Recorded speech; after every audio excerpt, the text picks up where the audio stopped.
ವಿಜಯನಗರ ಜಿಲ್ಲೆ ಹೂವಿನಹಡಗಲಿ ತಾಲೂಕಿನ ಉತ್ತಂಗಿ ವಲಯದ ಉತ್ತಂಗಿ ಗ್ರಾಮದಲ್ಲಿ ಧರ್ಮಸ್ಥಳದ ಧರ್ಮಾಧಿಕಾರಿಗಳು ರಾಜಶ್ರೀ ಪೂಜ್ಯ ಡಾಕ್ಟರ್ ಡಿ ವೀರೇಂದ್ರ ಹೆಗ್ಡೆ ಅವರ ಜನ್ಮದಿನದ ಪ್ರಯುಕ್ತ ಸಾಮೂಹಿಕ ಲಕ್ಷ್ಮೀ ಪೂಜೆ ಮತ್ತು ಧಾರ್ಮಿಕ ಮಹಾಸಭಾ ಕಾರ್ಯಕ್ರಮವನ್ನು ಹಮ್ಮಿಕೊಳ್ಳಲಾಗಿತ್ತು. ಈ ಕಾರ್ಯಕ್ರಮದ ಉದ್ಘಾಟನೆಯನ್ನು ಹೂವಿನಹಡಗಲಿ ವಿಧಾನಸಭಾ ಕ್ಷೇತ್ರದ ಜನಪ್ರಿಯ ಶಾಸಕರಾದ ಶ್ರೀಯುತ ಕೃಷ್ಣ ನಾಯಕ್ ರವರು ಉದ್ಘಾಟಿಸಿ, ಧರ್ಮಸ್ಥಳ ಗ್ರಾಮಾಭಿವೃದ್ಧಿ ಯೋಜನೆಯ ಕಾರ್ಯಕ್ರಮಗಳು ನಮ್ಮ ರಾಜ್ಯದ ಪ್ರತಿ ಹಳ್ಳಿಗೂ ಮುಟ್ಟಿದ್ದು, ಜನರು ಇದರಿಂದ ಅಭಿವೃದ್ಧಿ ಹೊಂದಿದ್ದಾರೆ ಎಂದು ತಿಳಿಸುತ್ತಾ, ನಮ್ಮ ತಾಲೂಕಿನಲ್ಲಿ ಬಡ ಕುಟುಂಬಗಳು ಪೂಜ್ಯರ ಕನಸಿನ ಯೋಜನೆಯನ್ನು ಬಳಸಿಕೊಂಡು ಉತ್ತಮ ಜೀವನ ನಿರ್ವಹಣೆ ಮಾಡುತ್ತಿದ್ದಾರೆ ಎಂದು ತಿಳಿಸಿದರು. ಹಾಗೂ ಧರ್ಮಸ್ಥಳ ಗ್ರಾಮಾಭಿವೃದ್ಧಿ ಯೋಜನೆಯ ಮೂಲಕ ನಮ್ಮ ಕ್ಷೇತ್ರದ ಶುದ್ಧ ಗಂಗಾ ಘಟಕಗಳ ನಿರ್ಮಾಣ, ಜ್ಞಾನದೀಪ ಶಿಕ್ಷಕರ ಕೊಡುಗೆ, ಸುಜ್ಞಾನ ನಿಧಿ ಶಿಷ್ಯ ವೇತನ, ಸಮುದಾಯ ಭವನಗಳಿಗೆ ಪೂಜ್ಯರು ನೀಡಿದ ಅನುದಾನ, ದೇವಸ್ಥಾನಗಳ ಜೀರ್ಣೋದ್ಧಾರಕ್ಕೆ ನೀಡಿದ ಅನುದಾನಗಳ ಬಗ್ಗೆ ಸ್ಮರಿಸುತ್ತಾ, ಇನ್ನು ಕ್ಷೇತ್ರದ ಅನುದಾನಗಳನ್ನು ಬಳಸಿಕೊಂಡು ಅಭಿವೃದ್ಧಿಗೆ ಸದಾ ನಾವು ಕಟಿಬದ್ಧರಾಗಿರೋಣ ಎಂದು ತಿಳಿಸಿದರು. ಈ ಕಾರ್ಯಕ್ರಮದಲ್ಲಿ ಶ್ರೀ ಕ್ಷೇತ್ರ ಧರ್ಮಸ್ಥಳ ಗ್ರಾಮಾಭಿವೃದ್ಧಿ ಯೋಜನೆಯ ವಿಜಯನಗರ ಜಿಲ್ಲೆಯ ಜಿಲ್ಲಾ ನಿರ್ದೇಶಕರಾದ ಶ್ರೀಯುತ ಸತೀಶ್ ಶೆಟ್ಟಿ ಅವರು ಮಾತನಾಡುತ್ತಾ, ಗ್ರಾಮಾಭಿವೃದ್ಧಿ ಯೋಜನೆಯ ಕಾರ್ಯಕ್ರಮಗಳ ಬಗ್ಗೆ, ಕ್ಷೇತ್ರದ ಬಗ್ಗೆ ಹಾಗೂ ಯೋಜನೆಯ ಬಗ್ಗೆ ಜನರು ಇಟ್ಟಿರುವ ನಂಬಿಕೆಯ ಬಗ್ಗೆ ಪ್ರಶಂಸಿಸುತ್ತಾ, ಹೂವಿನಹಡಗಲಿ ತಾಲೂಕಿನಲ್ಲಿ ನಾವೆಲ್ಲರೂ ಸೇರಿ ಗ್ರಾಮಾಭಿವೃದ್ಧಿ ಯೋಜನೆಯನ್ನು ಇನ್ನಷ್ಟು ಎತ್ತರಕ್ಕೆ ಕೊಂಡೊಯ್ಯೋಣ ಎಂದು ಕರೆ ನೀಡಿದರು. ಈ ಕಾರ್ಯಕ್ರಮದ ಅಧ್ಯಕ್ಷತೆಯನ್ನು ಗ್ರಾಮ ಪಂಚಾಯತ್ ಅಧ್ಯಕ್ಷರಾದ ಶ್ರೀಮತಿ ಗೀತಾ ದಾನನಗೌಡ ಕುಂಟನಗೌಡರವರು ವಹಿಸಿಕೊಂಡಿದ್ದರು. ಕಾರ್ಯಕ್ರಮದಲ್ಲಿ ಜಿಲ್ಲಾ ಜನಜಾಗೃತಿ ವೇದಿಕೆ ಸದಸ್ಯರುಗಳಾದ ಕೋಡಿಹಳ್ಳಿ ಕೊಟ್ರೇಶ್ ರವರು, ಸುಭಾಷ್ ವರಕನಹಳ್ಳಿ ಅವರು, ಭರ್ತೇಶ್ ಬಸ್ತಿ ಅವರು, ಶಿವರಾಜ್ ರವರು, ಶಂಭುನಾಥ್ ಕಣ್ವಿ ಅವರು, ಗ್ರಾಮ ಪಂಚಾಯತ್ ಉಪಾಧ್ಯಕ್ಷರಾದ ಶ್ರೀ ಕೊಟ್ಟೂರು ಅಂಗಡಿ ನಾಗಪ್ಪನವರು, ಉದ್ದಿಮೆದಾರರಾದ ಶಿವ ಚಿಂಪಿಗರ ಚಂದ್ರಶೇಖರ್ ರವರು, ಉತ್ತಂಗಿ ಒಕ್ಕೂಟದ ಅಧ್ಯಕ್ಷರಾದ ಆರ್.ಎಂ. ನಾಗರತ್ನರವರು, ಯೋಜನಾಧಿಕಾರಿಯಾದ ಸುಬ್ರಹ್ಮಣ್ಯರವರು, ಪತ್ರಕರ್ತರಾದ ಮಂಜುನಾಥ್ ಉತ್ತಂಗಿ ಅವರು ಹಾಗೂ ಉತ್ತಂಗಿ ವಲಯದ ಮೇಲ್ವಿಚಾರಕರಾದ ರಮೇಶ್, ಎಲ್ಲಾ ಒಕ್ಕೂಟದ ಅಧ್ಯಕ್ಷರು, ಪದಾಧಿಕಾರಿಗಳು, ಸ್ವಸಹಾಯ ಸಂಘಗಳ ಸದಸ್ಯರು ಉಪಸ್ಥಿತರಿದ್ದರು. ವರದಿ ಮಂಜುನಾಥ್ ಕೆ ಉತ್ತಂಗಿ. ಆ ಯೋಜನೆಗಳಲ್ಲಿ ಇವತ್ತು ನಮ್ಮ ಧರ್ಮಸ್ಥಳದ ಎಲ್ಲ ಪದಾಧಿಕಾರಿಗಳು, ಹಿರಿಯರು ನಾನು ರಿಕ್ವೆಸ್ಟ್ ಮಾಡಿ, ಪೂಜ್ಯರ ಉದ್ದೇಶ ಹಾಗೂ ನನ್ನ ಉದ್ದೇಶ ಒಂದೇ ಇರೋದ್ರಿಂದ ತಾವು ಯಾವ್ಯಾವ ಯೋಜನೆಗಳು ಕೊಡ್ಲಿಕ್ಕೆ ಸಾಧ್ಯತೆ ಇತ್ತು ಅದನ್ನೆಲ್ಲ ಒಂದು ಪಟ್ಟಿ ಮಾಡೋಣ ಅಂತ ಪಟ್ಟಿ ಮಾಡಿಕೊಂಡು, ಅವರು ಸಹ ಟೀಚರ್ಗಳು ಒಂದು 9 ಕೊಟ್ಟಿರೋದ್ರಿಂದ ನೀವು 23 ಒಳ್ಳೆಯಬೇಕು ನನ್ನ ಕ್ಷೇತ್ರದಲ್ಲಿ. ಇವತ್ತು ಈ ಕ್ಷೇತ್ರ ಹಿಂದುಳಿದ ಕ್ಷೇತ್ರ, ಅಭಿವೃದ್ಧಿ ಆಗಬೇಕಾಗಿದೆ ಅಂತೇಳಿ ಅವರಿಗೆ ನಾನು ರಿಕ್ವೆಸ್ಟ್ ಮಾಡೋದು. ಸರ್, ನಾವು ಆಲೋಚನೆ ಆಗ್ತೀವಿ, ನಮಗೆ ಫೌಂಡೇಶನ್ ಸ್ಟೇಟ್ ಹಾಕ್ಕೊಟ್ರೆ ಮತ್ತೆ ನಾವೇ ಇರ್ತೀವಿ ಅಂದಾಗ, ನಾನು ಈ ವರ್ಷದ ನನ್ನ ಬಜೆಟಲ್ಲಿ ಸುಮಾರು 37 ನಾನು ಆಲೋಚನೆ ಸೆಟ್ ಮತ್ತೆ ಆ ಬೇಸ್ ನಾನು ರೆಡಿ ಮಾಡಿದ್ದೀನಿ. ಸಂಪೂರ್ಣವಾಗಿ ನಾನೇ ಆಲೋಚನೆ ಹಾಕಬೇಕಂದ್ರೆ ಒಂದು 10 ರಿಂದ 12 ಹಾಕಬಹುದು. ಇವತ್ತು ಅವರ ಸಹಾಯದಿಂದ ನಾವೆಲ್ಲ ಪ್ರಯತ್ನ ಮಾಡಿದ್ರೆ ಸುಮಾರು 32, ಅದರಲ್ಲಿ ಉಳಿದಿದ್ದಲ್ಲಿ 7 ಸ್ಯಾಂಕ್ಷನ್ ಆಗ್ತದೆ. ಇನ್ನು ಕೆಲವೇ 15-20 ಸ್ಯಾಂಕ್ಷನ್ ಮಾಡಿ ಆಲೋಚನೆ ನಾವು ಮಾಡ್ತೀವಿ. ಜೊತೆಯಲ್ಲಿ ಯಾವ ಊರಲ್ಲಿ ಸಿಕ್ಕಪಟ್ಟ ಕೆರೆಗಳಿದ್ದಾವೆ, ಆ ಕೆರೆ ಜೀರ್ಣೋದ್ಧಾರ ಮಾಡೋದನ್ನ ನಾವು ಕೇಳ್ತಾ ಇದ್ದೀವಿ. ಆಮೇಲೆ ಈ ರೀತಿಯ ಸಹಕಾರಗಳು ಅವರಿಂದ ನಿರಂತರವಾಗಿ ಬರುತ್ತೆ ಮತ್ತು ನನ್ನ ಸರ್ಕಾರದ ಕೈಯಲ್ಲಿ ಬರುತ್ತೆ. ಎಲ್ಲರಿಗೂ ಜೊತೆಯಾಗಿ ಹೋದ್ರೆ ಒಂದು ಉತ್ತಮವಾದ ಒಂದು ತಾಲೂಕು ನಾವು ಕಟ್ಟಲಿಕ್ಕೆ ಸಹಕಾರ ಆಗ್ಬಹುದು ಅಂತ ಹೇಳಿ ಹೇಳ್ತಾ, ಪೂಜೆಯಲ್ಲಿ ನಾವು ಏನು ತೆಗೆದುಕೊಂಡ್ರು ಕೂಡ ಕಡಿಮೆ. ಇವತ್ತು ಅವರ ಕಾಳಜಿ ನೋಡಿ, ಇವತ್ತು ಬಹಳಷ್ಟು ದೇವಸ್ಥಾನಗಳು, ಮಠ ಮಂದಿರಗಳು ನಾವೆಲ್ಲ ನೋಡ್ತಾ ಇದ್ದೀವಿ. ಅವರ ದೇವಸ್ಥಾನಗಳು ನಡೆಸ್ಕೊಂಡು ಜನರಿಂದ ಏನಪ್ಪ ಯಾಕೆ ಬೇಕು ಅಂತ ಹೇಳ್ತಾರೆ. ಅಂಥದ್ರಲ್ಲಿ ಇವತ್ತು ನಮ್ಮ ಪೂಜೆಗಳು, ಇವತ್ತು ನನ್ನ ರಾಜ್ಯ ಯಾವ ರೀತಿ ಇರಬೇಕು ಅನ್ನೋದು ಕನಸು ಕಟ್ಕೊಂಡು ಇವತ್ತು ಎಲ್ಲರಿಗೂ ವಿವಿಧ ಯೋಜನೆಗಳು ಮತ್ತು ವಿವಿಧ ಸೌಲಭ್ಯಗಳ ಮೂಲಕ ಅವರೆಲ್ಲರೂ ನಮ್ಮ ಪರಿವರ್ತನೆ ಮಾಡಲಿಕ್ಕೆ ಎಲ್ಲಾ ರೀತಿಯ ಪ್ರಯತ್ನ ಪೂಜೆಯಲ್ಲಿ ಮಾಡ್ತಾರೆ. ಹಾಗಾಗಿ ಬಹಳ ಸಂತೋಷ ಆಗುತ್ತೆ. ಗೌರವ ಇದೆ. ಈ ಹಿಂದೆ ಕೆಲವು ಕುದುರೆಗಳಿಂದ ಏನೆಲ್ಲ ನಾವು ಟಿವಿಯಲ್ಲಿ ದೇವರು ನೋಡುವಾಗ ಪುಣ್ಯಾತ್ಮ ಇವತ್ತು ಈ ರೀತಿಯಲ್ಲಿ ಸಂಕಟ ಬಂದಿದೆ, ಆ ಮೊದಲ ಸ್ವಾಮಿ ಖಂಡಿತವಾಗಿ ಇದಕ್ಕೊಂದು ದೇವರೇ ಒಂದು ಇತಿಹಾಸ ಹಾಡ್ತಾರೆ ಅಂತೇಳಿ ನಾವೆಲ್ಲರೂ ಕಾದು ಕೂತಿದ್ವಿ. ಇವತ್ತೆಲ್ಲ ನಾಳೆ ಈ ರೀತಿ ಹಾಡ್ತಾರೆ, ಇದಕ್ಕೊಂದು ಅಂತ್ಯ ಆಗುತ್ತೆ. ಗಳಿಗೆ ನಾವು ತುಂಬಾ ಬೇಜಾರಾಗ್ತಿತ್ತು, ತುಂಬಾ ಮನಸ್ಸು ಆಗ್ತಿತ್ತು. ಇದರರ್ಥ ಇವತ್ತು ಸಮಾಜದಲ್ಲಿ ಒಳ್ಳೆ ಕೆಲಸಗಳು ಮಾಡಬೇಕಂತೇಳಿ ಯಾರಿಗೆ ಮನಸ್ಸಿರುತ್ತೋ, ಯಾರು ಮುಂದೆ ಬರ್ತಾರೋ ಅವರಿಗೆ ದೇವರು ಎಷ್ಟೆಲ್ಲ ಕಷ್ಟಪಡ್ತಾರಲ್ಲ ಅಂತ ಇವತ್ತು ಯಾವುದೇ ಸಮಾಜ ಸೇವೆಲ್ಲ ಯಾವುದೇ ಕೊಡುಗೆ ಇರುತ್ತೆ ನೆಮ್ಮದಿಯಿಂದ ಮನೆಯಲ್ಲಿ ಅವರ ಜೀವನ ಮಾಡುವ ಎಷ್ಟು ನೆಮ್ಮದಿಯಿಂದ ಇರ್ತಾರೆ. ಆದ್ರೆ ಈ ಸಮಾಜದ ಒಳ್ಳೆಯದಕ್ಕೋಸ್ಕರ, ಈ ಸಮಾಜದ ಹಿತದೃಷ್ಟಿಯಿಂದ, ಈ ಸಮಾಜದ ಅಭಿವೃದ್ಧಿಗೋಸ್ಕರ ಯಾರು ಪಡಬೇಕು ಹೊರಗೆ ಬರ್ತಾರೆ ಅವ್ರಿಗೆ ಎಂತ ಶಿಕ್ಷೆ ಅಂತ ಹೇಳಿ ನಾವು ಮಾಡ್ಕೊಂಡಿದ್ವಿ. ಆದ್ರೆ ಕೇವಲ ದಿನಗಳಲ್ಲಿ 3 ತಿಂಗಳಲ್ಲಿ ಆ ಪರಮಾತ್ಮ ಸಾಕ್ಷಾತ್ ಪರಮಾತ್ಮನ ಅವತಾರದಲ್ಲಿ ಇವತ್ತು 3 ದಿನದಲ್ಲಿ ಯಾವ ರೀತಿ ಇತ್ತು ಇವತ್ತು ಉಲ್ಟ ಆಗಿ ಯಾರು ಕುಟುಂಬಿಗಳು ಏನೆಲ್ಲ ಆ ಕಥೆಗಳು ಹುಟ್ಟಿಸಿ ಏನೆಲ್ಲ ಮಂಜುನಾಥ ಸ್ವಾಮಿ ಮರ್ಯಾದೆ ಹೊರಟಿದ್ರು ಇವತ್ತು ಅವ್ರನ್ನ ಕೇಳಲಿದ್ದಾರೆ. ಅವ್ರ ಹೆಣ್ಮಕ್ಳನ್ನ ನೋಡ್ತಾ ಇದ್ದ ವಿಡಿಯೋ, ಆ ಹೆಣ್ಮಕ್ಳು ಕಣ್ಣೀರು ಹಾಕಿ ನನ್ನ ಗಡ್ಡ ಹೊರಗೆ ಕಳಿಸಿ ಇವತ್ತು ನಾನು ಜೀವನ ಮಾಡಲಿಕ್ಕೆ ಕಷ್ಟ ಆಗ್ತಾರೆ ಅಂತೇಳಿ ಯಾರು ಚಾನಲ್ ಅಳಿದ್ರು ನಾನು ನೋಡಿದೆ.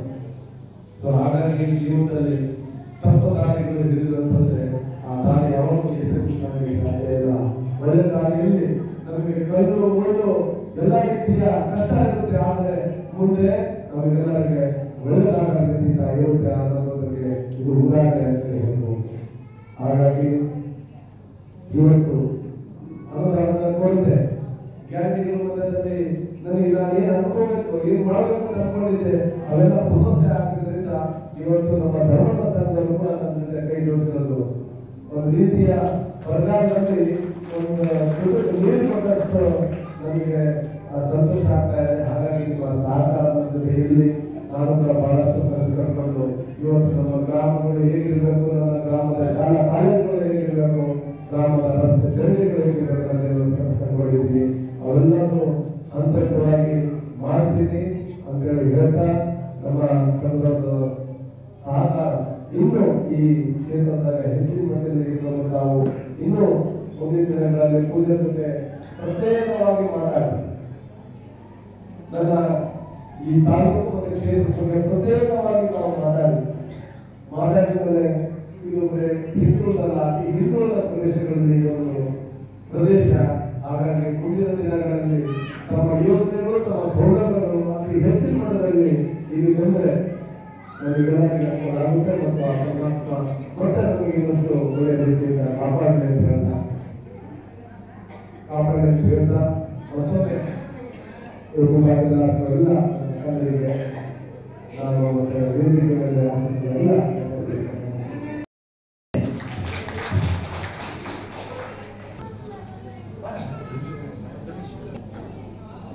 ಶ್ರೀ ಕ್ಷೇತ್ರ ಧರ್ಮಸ್ಥಳ ಮಂಜುನಾಥ ಸ್ವಾಮಿಯ ಪಾದಗಳಿಗೆ ಈ ಕ್ಷೇತ್ರ ಧರ್ಮಸ್ಥಳ ಗ್ರಾಮಾಭಿವೃದ್ಧಿ ಯೋಜನೆ ಅತ್ಯಂತ ಆಸಕ್ತಿರುವ ವರಮಹಾಲಕ್ಷ್ಮಿ ಹಬ್ಬದ ಎಲ್ಲರಿಗೂ ಶುಭಾಶಯಗಳನ್ನು ಕೋರುತ್ತಾ ಈ ಕಾರ್ಯಕ್ರಮದ ವೇದಿಕೆಯಲ್ಲಿ ಅಷ್ಟಿರುವ ನಮ್ಮ ಗ್ರಾಮ ಪಂಚಾಯತಿ ಅಧ್ಯಕ್ಷರಾದ ಗೀತಾ ಅವರೇ, ಜಿಲ್ಲಾ ನಿರ್ದೇಶಕರು ಶ್ರೀ ಕ್ಷೇತ್ರ ಧರ್ಮಸ್ಥಳ ಅಭಿವೃದ್ಧಿ ಯೋಜನೆಯ ಶ್ರೀಯುತ ಸತೀಶ್ ಶೆಟ್ಟಿಯವರೇ, ಗ್ರಾಮ ಪಂಚಾಯತಿ ಉಪಾಧ್ಯಕ್ಷರಾದ ಅಂಗಡಿ ನಾಗಪ್ಪ ಅವರೇ, ಶಿವಶಂಕರ ಚಂದ್ರಶೇಖರ್ ಅವರೇ, ನಾಗರತ್ನ ಅವರೇ, ಮುಳಗಿರಿ ರೇವಣ್ಣ ಅವರೇ, ನಮ್ಮ ದಯಾನಂದ ಗೌಡ್ರೆ, ನಾರಾಯಣ ಅವರೇ, ನಮ್ಮ ಸೂರ್ಯನ್ ಅವರೇ, ಕೋಟೇಶ್ವರ ಅವರೇ, ಶಂಕರಣ್ಣ ಅವರೇ, ಸಂಜಯ್ ಅವರೇ, ಶಾಂತ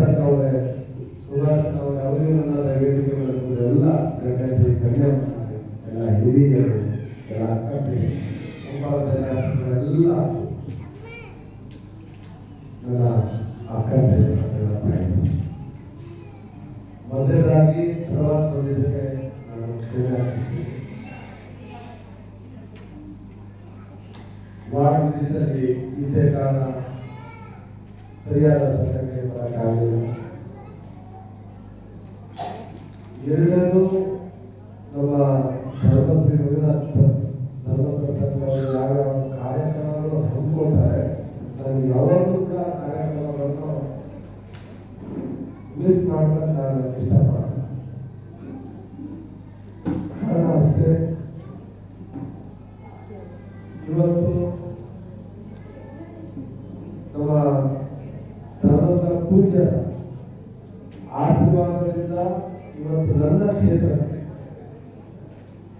ಹಲವಾರು ಯೋಜನೆಗಳ ಮೂಲಕ ಮೂಲಭೂತ ಸೌಕರ್ಯಗಳನ್ನು ಒದಗಿಸಿದ ಅಲ್ಲದೆ ಇವತ್ತು ನಮ್ಮ ಅಕ್ಕರಲ್ಲಿ ಕೂಡ ವೈಯಕ್ತಿಕವಾಗಿ ಅವರ ಸದೃಢವಾದ ಜೀವನ ಕಟ್ಟಲಿಕ್ಕೆ ಎಲ್ಲ ರೀತಿಯ ಆ ಪೂಜೆಯ ಆಶೀರ್ವಾದ ಇದೆ. ಹಾಗಾಗಿ ನಾನು ಯಾವುದೇ ಕಾರಣಕ್ಕೂ ಅವರ ಕಾರ್ಯಕ್ರಮವನ್ನು ನಾನು ತಿಳಿಸಿಕೊಳ್ಳಲ್ಲ. ಜೊತೆಯಲ್ಲಿ ಇವತ್ತು ಪೂಜೆಯ ಹುಟ್ಟಿದ ಹಬ್ಬ,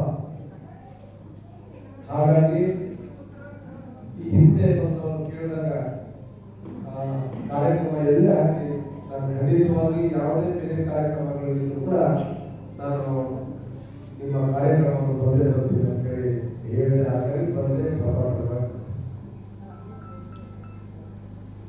ಇವತ್ತು ನಿರಂತರವಾಗಿ ನಾನು ಒಂದು ಚರ್ಚೆ ಮಾಡೋ ಸಂದರ್ಭದಲ್ಲಿ ನಾನು ಕೂಡ ಇವತ್ತು ಬಹಳಷ್ಟು ಕನಸುಗಳನ್ನು ಹೊತ್ಕೊಂಡು ಇವತ್ತು ನಾನು ಹುಟ್ಟಿದ ಈ ತಾಲೂಕು ನನ್ನ ಕ್ಷೇತ್ರ ಅಭಿವೃದ್ಧಿ ಆಗಬೇಕು, ಒಳ್ಳೆ ರೀತಿಯ ಮೂಲಭೂತ ಸೌಕರ್ಯಗಳು ಕೊಡಬೇಕು. ದೇವರನ್ನ ನಾವು ದಿನನಿತ್ಯ ಸ್ಮರಣೆ ಮಾಡುವಂತ ಕೆಲಸ ಮಾಡಿದ್ರೆ ಕಷ್ಟದ ನಾನಿವತ್ತರಲ್ಲಿ ಬರುವಾಗ ಒಂದು ಮನೆ ಇಲ್ಲದಂತ ನಿರ್ಗತಿಕರಿಗೆ ಧರ್ಮಸ್ಥಳದಿಂದ ಪೂಜೆ ಮಂಜೂರು ಮಾಡಿಕೊಟ್ಟಂತ ಮನೆಯ ಗುದ್ದಲಿ ಪೂಜೆಯನ್ನು ಮಾಡಿ ಬಂದೆ, ಅಂದ್ರೆ ಶಿಲಾನ್ಯಾಸ ಮಾಡಿ ಬಂದೆ. ಆ ಅಜ್ಜಿಗೆ 80 ವರ್ಷ ಪ್ರಾಯ. ಅವಳು ಏನೇ ಅಂತ ಹೇಳಿದ್ರೆ, ಅಜ್ಜಿ ಸರಿ ಇಷ್ಟು ವರ್ಷ ನಾನು ಯಾರ್ಯಾರ ಮನೆಯಾಗಲಿ ಮಲಗಿದೆ, ಯಾವಾಗ ದೇವಸ್ಥಾನದ ಮನೆಯಾಗಲಿ ಮಲಗಿದೆ, ಯಾರ್ಯಾರ ಒಂದು ರೊಟ್ಟಿ ತಂದು ಕೊಟ್ಟರು ನನಗೆ ಸಾಕಿದ್ರು. ಇವತ್ತು ಸಾಯುವ ಹಂತಕ್ಕಾದರೂ ಕೂಡ ಮಂಜುನಾಥ ನನ್ನ ಮೇಲೆ ಕಣ್ಣು ಬಿಡಿಸಿದ, ಇವತ್ತು ನನಗೆ ಮನೆಗೆ ಉತ್ತರಿಕೆ ಆಗ್ತದೆ ಎನ್ನುವಂತ ಮಾತನ್ನ ಇವತ್ತು ಬೆಳಿಗ್ಗೆ ಒಬ್ಬ ಅಜ್ಜಿ ಹೇಳಿದಂತ ಮಾತು ನನ್ನ ಮೈಯೆಲ್ಲ ರೋಮಾಂಚನ ಆಯಿತು. 80 ವರ್ಷ ಈ ಭೂಮಿ ಮೇಲೆ ಬದುಕಿದ್ದಾರೆ. ಅಣ್ಣ ತಮ್ಮ ಎಲ್ಲರೂ ಇದ್ರಂತೆ. ಅಣ್ಣ ತಮ್ಮ ಇರುವಾಗ ಒಂದು ಧರ್ಮಸ್ಥಳಕ್ಕೆ 3 ಸಲ ಕರ್ಕೊಂಡು ಹೋಗಿದ್ರಂತೆ. ಇವತ್ತು ನನ್ನನ್ನು ಧರ್ಮಸ್ಥಳಕ್ಕೆ ಕರ್ಕೊಂಡು ಹೋಗಂತ ಅಣ್ಣನೂ ತೀರಿ ಹೋದ, ತಮ್ಮನೂ ತೀರಿ ಹೋದ, ಮದುವೆ ಅಂತೂ ಆಗಲಿಲ್ಲ, ಮಕ್ಕಳಂತೂ ಹುಟ್ಟಲಿಲ್ಲ, ಇನ್ನು ನನ್ನ ಬಂಧು ಬಳಗ ಅಂತ ಯಾರೂ ಇಲ್ಲ. ಈ ಊರಲ್ಲಿ ಎಲ್ಲರೂ ನನ್ನ ಬಂಧು ಬಳಗ ಆಗಿದ್ರು. ಆದ್ರೆ ಇವತ್ತಾದ್ರೂ ಸಾಯುವ ಕಾಲಕ್ಕೆ ನನಗೆ ಒಂದು ಮನೆ ಅಂತ ಹೇಳುವಂತ ಕಟ್ಟುವಂತ ಕೆಲಸವನ್ನ ಧರ್ಮಸ್ಥಳದ ಮಂಜುನಾಥ ಸ್ವಾಮಿ ಒದಗಿಸಿಕೊಟ್ಟಲ್ಲ ಸರ್, ಅದಕ್ಕಿಂತ ದೊಡ್ಡ ಭಾಗ್ಯ ನಮಗೆ ಬೇರೆ ಯಾವುದೇ ಇಲ್ಲ ಅನ್ನುವಂತ ಮಾತನ್ನ ಆ ತಾಯಿ ಹೇಳಿದ್ರು. ಇದು ಯಾಕೆ ಉಲ್ಲೇಖ ಮಾಡ್ತಾರೆ ಅಂತ ಹೇಳಿದ್ರೆ, ನಮ್ಮ ಯಾವ ಶ್ರೀಮಂತಿಕೆಯೂ ಈ ಸಮಾಜದಲ್ಲಿ ಉಳಿಯುವುದಿಲ್ಲ, ಯಾವ ದೊಡ್ಡತನಕ್ಕೂ ಈ ಸಮಾಜದಲ್ಲಿ ಉಳಿಯುವುದಿಲ್ಲ. ಹಾಗಾಗಿ ನಾವೆಲ್ಲರೂ ಕೂಡ ಭಗವಂತನ ಇಚ್ಛೆ ಏನಿದೆ ಆ ಭಗವಂತನ ಇಚ್ಛೆಯ ಪ್ರಕಾರ ನಡೀಬೇಕಾಗ್ತದೆ. ಭಗವಂತ ಈ ಭೂಮಿಗೆ ನನಗೆ ಸೃಷ್ಟಿ ಕೊಟ್ಟಿದ್ದಾನೆ ಅಂತ ಹೇಳಿ 2 ಕಾಲಿದ್ರು ಕೂಡ ನಾನು 10 ಕಾಲಲ್ಲಿ ನಡೀತೀನಿ ಅಂತ ಹೇಳಿದ್ರೆ ನನಗೆ ಸಾಧ್ಯ ಇಲ್ಲ. 2 ಕಾಲಲ್ಲಿ ನಡೀಬೇಕು. ಆದ್ರೆ ಅವನು ಕೊಟ್ಟಂತ ಭಾಗ್ಯವನ್ನ ನಾವು ಸರಿದೂಗಿಸಿಕೊಂಡು 4 ಜನರಿಗೆ ಉಪಕಾರವನ್ನು ಮಾಡಿಕೊಂಡು ಹೋದ್ರೆ ಸಮಾಜದಲ್ಲಿ ನಮಗೆ ಉತ್ತಮವಾದಂತಹ ಸ್ಥಾನಮಾನ ಇದ್ದೇ ಇರ್ತದೆ.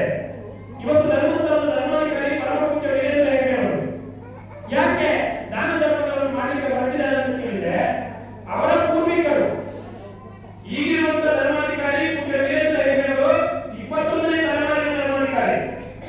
ಅವರೇನು ಧರ್ಮಸ್ಥಳದ ಪ್ರಧಾನ ಧರ್ಮಾಧಿಕಾರಿ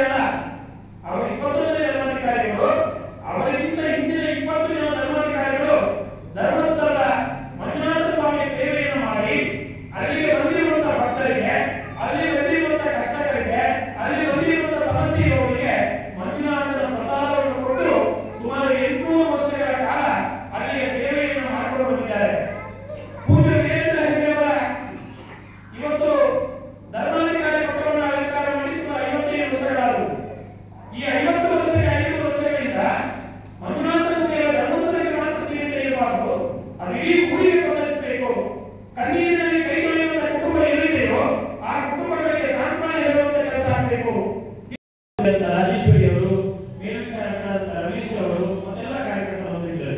ನಾನು ಹೆಚ್ಚಿನ ಭಾಷಣ ಮಾಡಿದ್ರು ಹೋಗಲ್ಲ, ಮಧ್ಯಾಹ್ನದ ಹೊತ್ತು ಹಸಿವಾಗ್ತಾ ಇದೆ, ಊಟ ಮಾಡಬೇಕು ಅಂತ ಅವ್ರು ಇದು ಮಾಡಿಸ್ತಾರೆ.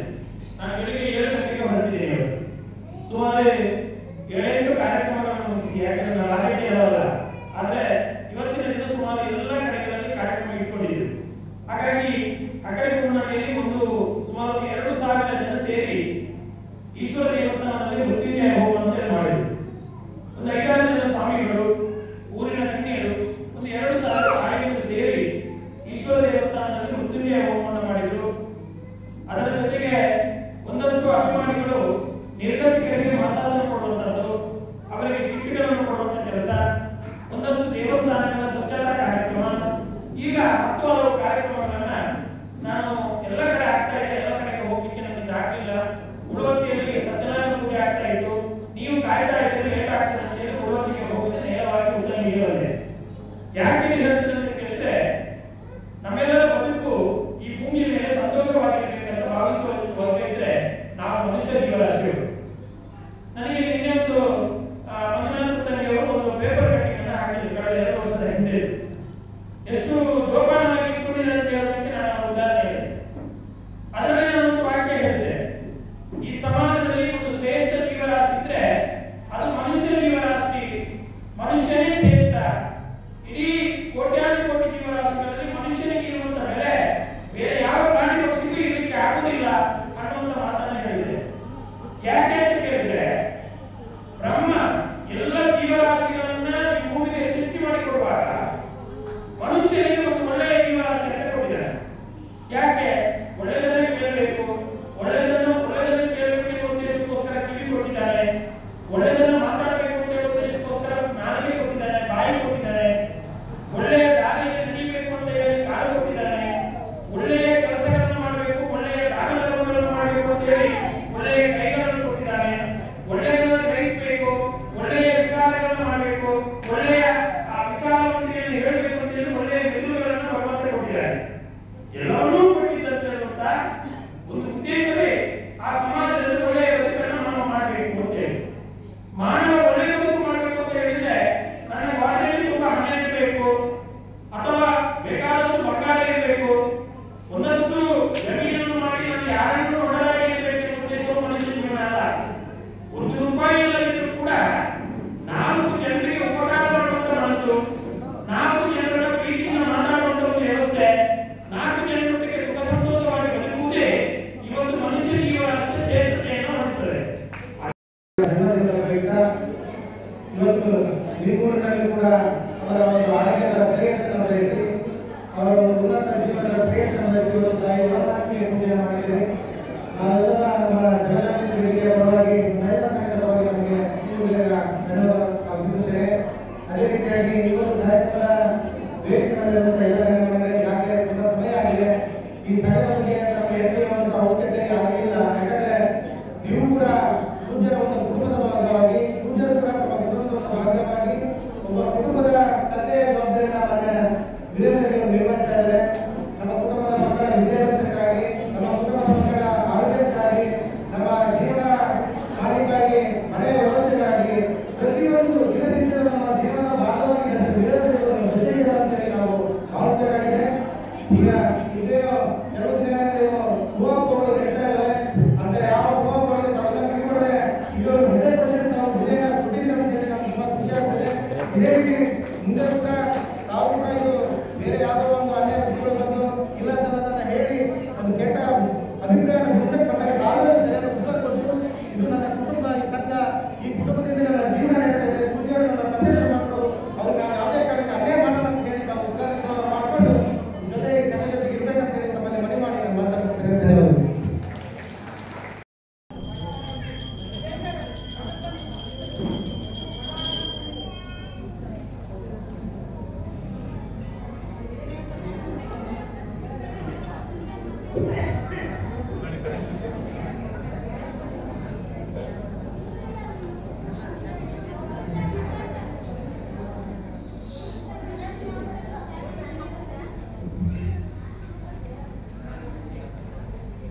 ಈ ಒಂದು ಕಾರ್ಯಕ್ರಮಕ್ಕೆ ಕಾರ್ಯಕ್ರಮಕ್ಕೆ ಆಗಮಿಸಿರುವ ವಿಜಯನಗರ ಜಿಲ್ಲೆಯ ಗೌರವಾನ್ವಿತ ಜಿಲ್ಲಾ ನಿರ್ದೇಶಕರಾದ ಶ್ರೀಯುತ ಸತೀಶ್ ಶೆಟ್ಟಿ ಸರ್ ಅವರಿಗೆ ಕೂಡ ಕಾರ್ಯಕ್ರಮಕ್ಕೆ ಪ್ರೀತಿಪೂರ್ವಕವಾಗಿ ಸ್ವಾಗತವನ್ನು ಬಯಸ್ತಾ ಇದ್ದೇನೆ.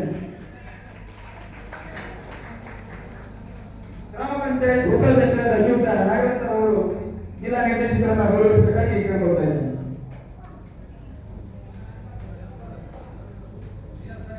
ಹಾಗೆ ಈ ನಮ್ಮ ಪೂಜಾ ಕಾರ್ಯಕ್ರಮಕ್ಕೆ ಆಗಮಿಸಿರುವ ಜಿಲ್ಲಾ ಜನಜಾಗೃತಿ ವೇದಿಕೆಯ 200 ಸದಸ್ಯರಾದ ಶ್ರೀಯುತ ಕೋಡಿಹಳ್ಳಿ ಕೊಟ್ಟೇಶ್ವರ ಅವರಿಗೆ ಕೂಡ ಕಾರ್ಯಕ್ರಮಕ್ಕೆ ಪ್ರೀತಿಪೂರ್ವಕವಾಗಿ ಸ್ವಾಗತವನ್ನು ಬಯಸ್ತಾ ಇದ್ದೇನೆ.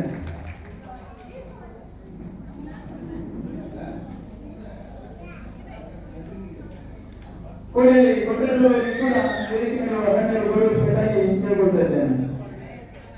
ಹಾಗೆ ಕಾರ್ಯಕ್ರಮಕ್ಕೆ ಆಗಮಿಸಿರುವ 200 ಜಿಲ್ಲಾ